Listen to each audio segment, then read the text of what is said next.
think that great leadership is a combination of things. So great leadership involves having, I think, humility.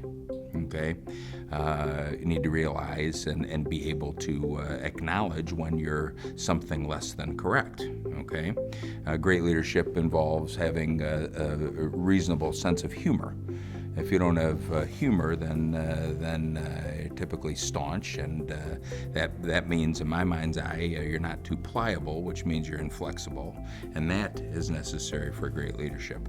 Ultimately, the way that manifests itself into it is through self-actualization or self-realization. The leader provides direction, and most importantly, the leader asks questions and does not dispense answers. So what that means is that the mind share is focused on, if you will, what-based questions. In other words, what are we trying to achieve? What are the actions necessary? What are the objectives? And far less on how.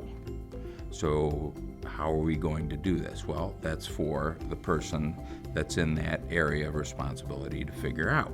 Now, if they want advice, fine. It's okay to dialogue.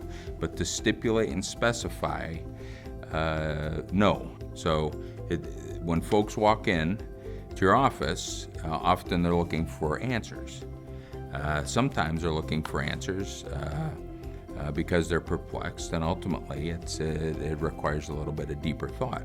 I mean, part of the tools, so for example, with the Vistage experience, part of the tools that you end up learning, for example, are when someone walks in and they give you a suggestion. So walk in and they'll try to place a problem and put the problem on your desk, so to say. So whether it's manager, associate to associate, whatever, they try to place a problem on your desk. And easiest way to do that, in times past, what I did personally is I'd ask them, okay, well, what's your proposed solution to that? And they'd come up, and it's usually a low-hanging fruit problem, right? So, okay, well, I tried this and it didn't work, whatever this was. If you ask that person then, well, what are the 3 suggestions you have to solve that problem? They usually can come up with the first one, the second one will squeak out, and the third one's a blank. And therefore you say, well, how about you think about this and come back tomorrow?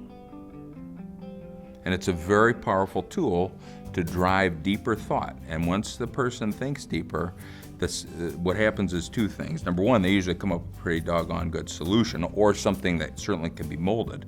And number 2, their self-worth skyrockets, because now all of a sudden they're the creator. And that also, as a leader, shows you who can lead and who's willing to lead, ergo take a little bit of risk on themselves and move things forward.